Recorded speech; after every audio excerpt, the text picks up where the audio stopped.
Hello everybody. We are ready for the next tutorial, this is the last one covering basic stitches. There are many specialty stitches out there, but these are just the basics to get you started. So if you remember from the last few tutorials, and we'll pull this up close, we have covered what would be considered the basic cross stitch. We've looked at half cross stitches.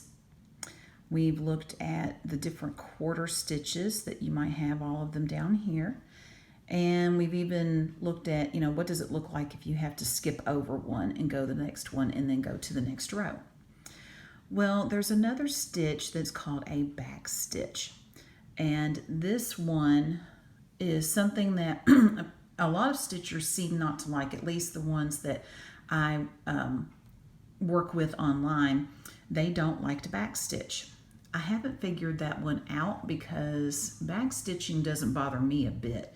I mean, I could sit and back stitch for a while, and I think partly it's because they don't feel like maybe they're really cross stitching because it's a back stitch.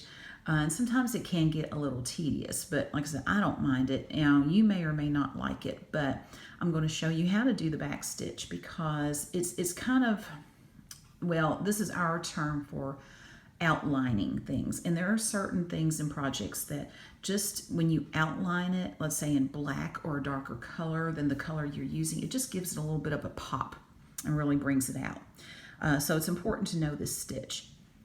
Now the back stitch is done with a single thread.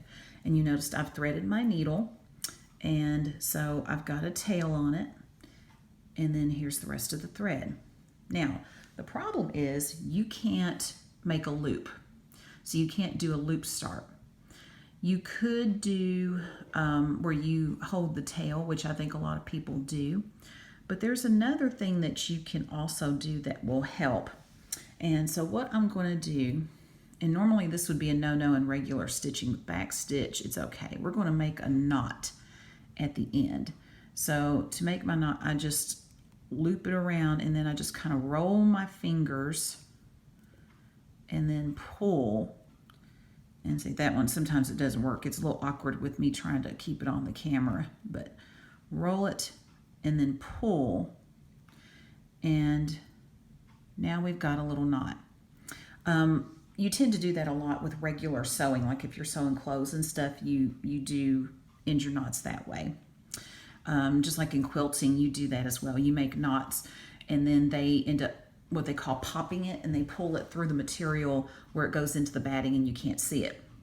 Normally in cross stitch, we don't do that. It's a no-no. But with this, I'm going to show you a little trick so that you don't have to try to secure it in the normal way.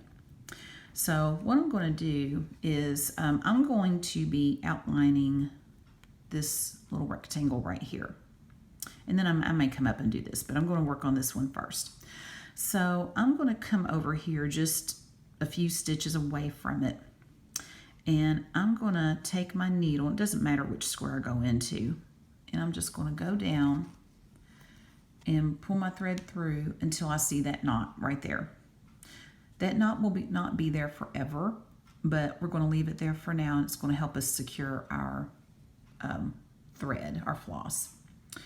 So now what I'm going to do, this is called back stitch because it's kind of like you're going backwards as you outline. So here, I'm going to start with this one right here. And let's see, let me see if I can. Yeah, there we go. So I'm going to start with this one right here.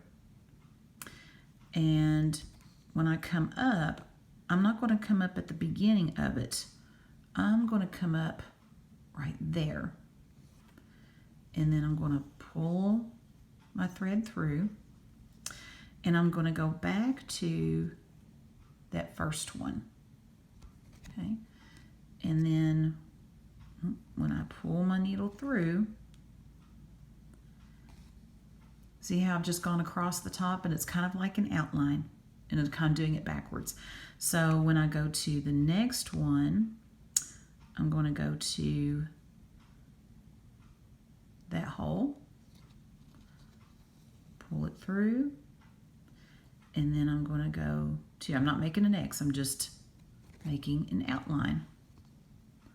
I'm outlining all these X's. So the next one goes up in there, and then back down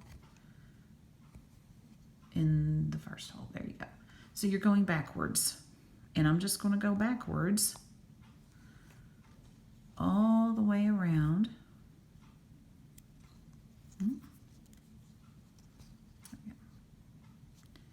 So going backwards, and see how it's outlining it? It makes a difference. Now, I chose this blue color to stand out. Normally, I would not have outlined this with, this is pink, and I wouldn't have outlined it with blue, but I did that because the blue is standing out, and you can see it a little bit better. So I'm just going to continue down, come back up, continue down. Okay. I just want you to see where my needle's going. Come back up. And we're going to work all the way around. And I'm just going to keep going. I'm going to let you watch me, and we're just going to keep going until we get this whole little rectangle outlined. This is one strand. And you would think one strand's not going to really show up that much, but you can see that it's showing up a whole lot more than you think it's going to. We normally don't outline with more than one strand. Sometimes, depending on the project, some projects may call for you to use 2 strands to outline. I have personally never seen that, but you never know. So it just depends on the project. Some projects don't require back stitching at all. There's a specialty stitch that's pretty common. It's called the French knot, and I'm not teaching it on here. I don't feel like I have that completely mastered. Sometimes I have to watch videos to refresh my memory, and I can do it, but I don't like them. I don't like the look of them. And so typically what I do, okay, we finished, is I will stitch in buttons or something like that instead of French knots, because I just like the look better. So sometimes it may be where it requires a certain type of stitch, and you're like, I don't want to do that. I'd rather do something else. So there's a lot of freedom in cross stitch. Patterns are suggestions, and you can change colors, you can change the way you want to do it. It's entirely up to you. Okay, so I'm done with the rectangle, and I need to secure my thread. So I'm going to turn it to the back, and I'm going to secure this thread just as I would secure my normal thread. So I'm just going to take my needle, and I'm going to go under, I try to go under 4 or 5 stitches if I can. This one is small, so I'm just going under those. I'm going to pull my needle through. Okay, now let me get my scissors over here. And I'm going to cut it. And I'm going to cut it close. You always want to cut it close, because if you've secured it well, if you've done your part there, then cutting it close is not, some people panic and they think, oh, my thread's going to come loose. If you have secured it well, your thread's not going to come loose. Okay, now we have this, which is from our knot up front. So when I made the knot and then I trailed it over here, as I started stitching and doing those back stitches, guess what? I've secured this part of the thread because it's all embedded in these stitches that I've just done.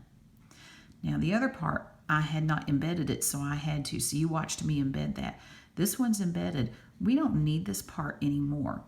So what I'm going to do is with these bolts, see, these are not the best scissors to use. You really need small scissors in order to do this properly. But what I'm going to do is I'm going to snip this knot off, if it will let me. Okay, so there goes the knot. Okay, I've snipped it off. So when I turn it to the back, let me find my needle again. I didn't use my needle minder like I should have. So I'm just going to take my needle and pull that through. Now remember, we've already secured this with these other stitches that we've done. So let me put that back on the needle minder where it goes. I'm going to take my scissors and I am going to snip this off, maybe if I can get a hold of it. Okay, now I've snipped that off. Now all the thread is secure. And that's just, it's really hard to secure the thread when you have one strand and you're getting started. And so that is just a little trick that I have learned, and I'm going to give props to Jean Farish. She is a very popular floss tuber now. She's been stitching, she's actually a designer, and she's been doing this for probably 40 years, I think she said. I watch her floss tube all the time, and that was one trick that she showed about how to use the knot to secure your thread. So you do the knot like away from what you're stitching, and then once you have started stitching, that is securing your thread, and then you can cut away the knot later, which is what we just did. So pretty nifty neato. And if you notice, the back here looks very close to the front. Now, like I said, a lot of people don't really care. I don't really care. I do like my back to look a little bit neat because it just makes it easier when I'm continuing to stitch on it. But, you know, when you're having your pieces judged in contests, they're usually framed or they're finished in some way. They're not looking at the back. People, you say, oh, they're going to look at the back of your work. No, they're not. They're looking at your finished piece. That's what they're looking at. So don't worry about it. If your back sometimes gets a little messy, don't worry about it. It's okay. Now, you want to try to avoid that simply because it makes it easier for you to stitch the whole piece because you don't have a bunch of thread clumped up in the back. But other than that, you know, it doesn't matter. It just really doesn't matter. Now, you may want your back to look just like the front. That's fine. It's all about your preference. And that's one of the things I love about cross stitch is that there are no hard and fast rules. It's simply best practice. And if you don't want to do best practice, guess what? This is a hobby. This is something that is supposed to bring you enjoyment. And so you can do whatever the bleep bleep you want to do, just to put it bluntly, okay? So yeah, we're going to keep these videos nice. Okay, but this is the last basic stitch that you are going to learn. And so the next tutorial, I am going to take a free pattern off the internet so there are no copyright issues. And I'm going to show you how to start a little piece, and we'll take it all the way through to doing a finish. And I'm going to show you how to follow a pattern so that you can actually use these stitches to make a picture. So I hope that you stay blessed. I hope you have lots of fun stitching time, and I will see you all later.